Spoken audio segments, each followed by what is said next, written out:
Alors ici dans cet exercice, on a envie de comparer le nombre de dérangements. Un dérangement, c'est quoi? C'est une permutation qui n'a pas de point fixe.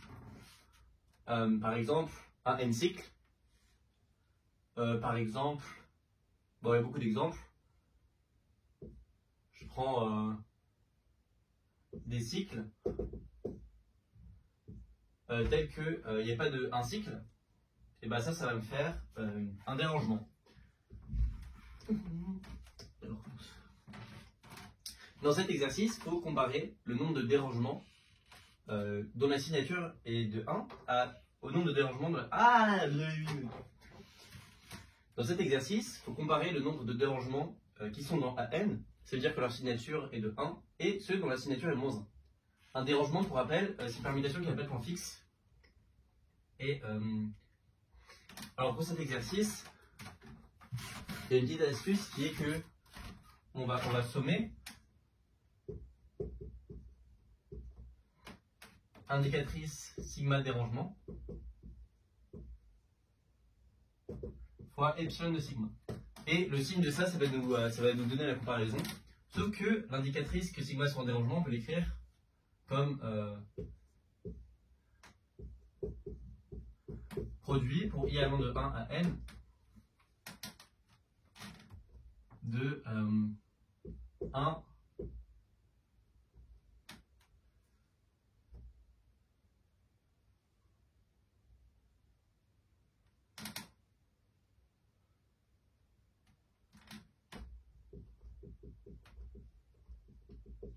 on peut l'écrire comme produit de indicatrice i différente de sigma de i. Et ensuite, on va regarder la matrice qui va être associée à cette indicatrice. Ça va être la matrice donc avec des 1 ici, parce qu'elle vaut 1 si i est différent de sigma i. Donc on veut que ça ce soit mi sigma de i pour pouvoir faire apparaître un déterminant. Donc on pose mi sigma i. Donc on veut que m de ij ce soit 1 si et seulement si i est différent de j. Donc en d'autres termes, il y a des 0 sur la diagonale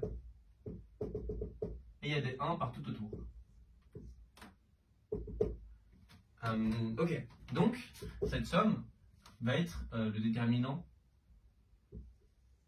de cette matrice.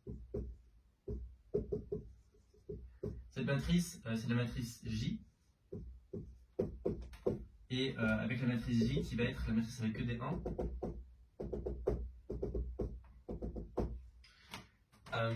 Voilà. Et alors cette matrice, qu'est-ce qu'on en sait? Elle est symétrique. Elle va être diagonalisable. Sauf qu'elle est de rang 1. Donc elle va être de la forme... On va voir...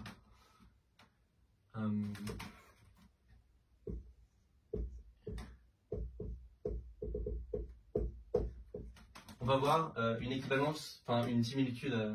J va être semblable à cette matrice de cette forme, parce qu'il va y avoir n-1 valeur propre qui va être nulle et une seule valeur propre qui va être nulle. Sauf que comme la trace de J c'est n, on sait que la somme des valeurs propres vaut n, comme il n'y en a qu'une. C'est-à-dire qu'on a J équivalent à ça. Donc J moins IN, ça va être semblable à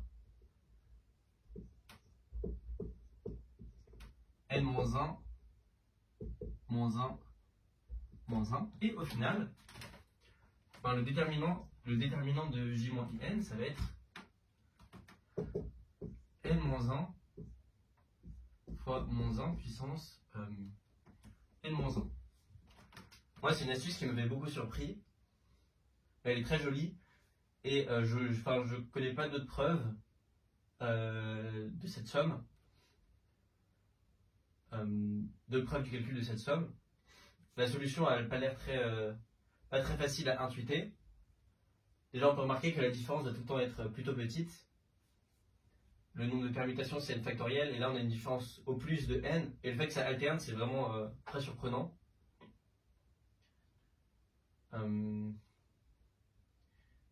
Mais voilà, le calcul marche très bien. Et c'est une jolie astuce.